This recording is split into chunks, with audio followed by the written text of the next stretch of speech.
Welcome back to another fun-filled episode of the Unknown Podcast. My name is Michael Volpe. I am back in Chicago where it's a lot colder than it was last week when I was down in Florida. That is in Cook County, Illinois, and I write at michaelvolpe.substack.com.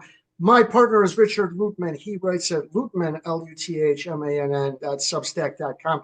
He reports from somewhere near Fort Myers, Florida, which is in Lee County, named after Robert E. Lee. I won't make fun of him this week. Michael, it is on the Gulf of America.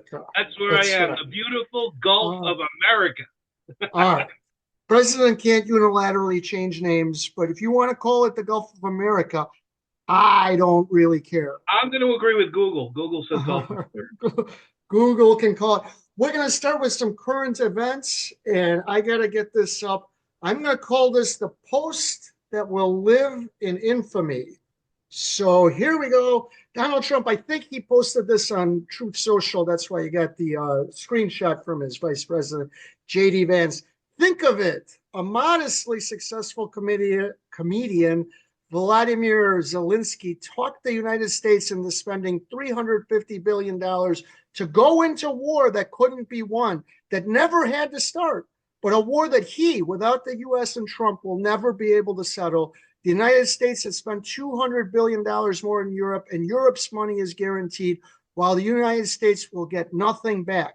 Why didn't sleepy Joe Biden demand equalization? In that this war is far more important to Europe than it is to us. We have a big, beautiful ocean as separation. On top of this, Zelensky admits that half the money we sent is, quote, missing. He refuses to have elections, is very low in Ukraine polls, and the only thing he was good at playing Biden was like a fiddle. A dictator without elections. Zelensky better move fast, or he is not going to have a country left.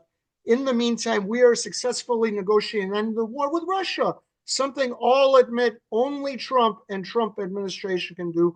Biden never tried.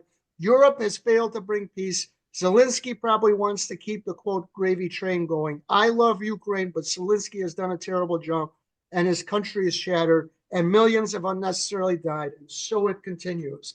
This is like blaming a rape victim for having her skirt too high. Oh, come on. That is so unfair.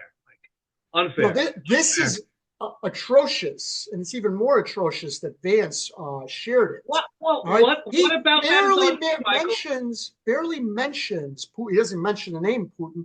Barely mentions Russia. Russia invaded the Ukraine. That's what happened. This is not Zelensky's fault. Also, he wasn't a moderately successful comedian. He was the most popular comedian in Ukraine. And I'm going to get to why they don't have elections. But he is blaming the victim. Wait, Mike, stop. Don't even change the topic. What there is not true. Because this is what the biggest criticism that I have about people that want to take what Trump says. He is saying what everybody is thinking and knows to be true, but just don't have the couth not to say to people's faces. He says it to people's faces. What there is not true. Point out what parts are not true. We'll discuss the parts that are untrue. In your opinion, it's what he's not saying. It's not about what he's saying. You don't talk about what he's not saying. You talk about what he's saying. What in that truth is untrue? What part of that? Number one, that Zelensky's unpopular. He's very popular. The reason there's election. He's 100% right that there's no election. When you don't have an election in a democracy, it's not a democracy. It's a dictatorship. Right, okay. And you know how popular he is. The polls that was so screwed up before this last presidential election, Trump won resoundingly by the Electoral College and the popular vote. If you go into what the pollsters said, Trump was the most unpopular politician. He was worse than Hitler. So come on, you got to be kidding me. What is that? What's untrue? Tell me what's untrue. Let's go back there. What is untrue? Tell me what's untrue with Donald Trump. He can't have elections. They have martial law under the Constitution. They can't have elections. Trump is full of crap. All right. Russia started this war, and he's blaming Ukraine. Okay, now you're saying that he's popular. You're saying that he's popular. You're saying that he's popular. How do you know that he's popular? You're saying, he's only in power because he can't have elections under the Constitution. He might be unpopular. If they were able to go to the polls, he might be resoundingly. You don't know. You know what? Putin murders his political opponents. That's how he stays popular. Well, Trump doesn't mention that. Mike, Putin's an asshole. Everybody agrees with that. Yeah, let's go back. Who are we negotiating with? Zelensky. Well, the only one that matters, because Zelensky's a little tool. he Right. basically The only is. one that matters.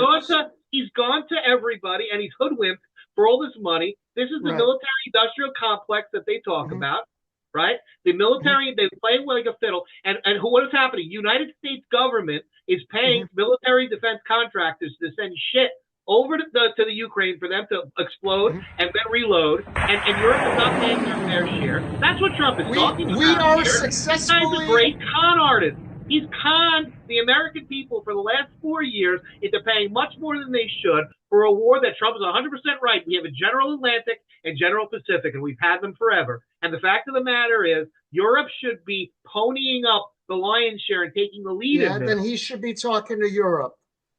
What Trump is doing is blaming the victim. He wants to negotiate an end to the war with Russia. He loves the Ukrainian people, and none of these people would be dead if he was president and the 2020 election wasn't stolen.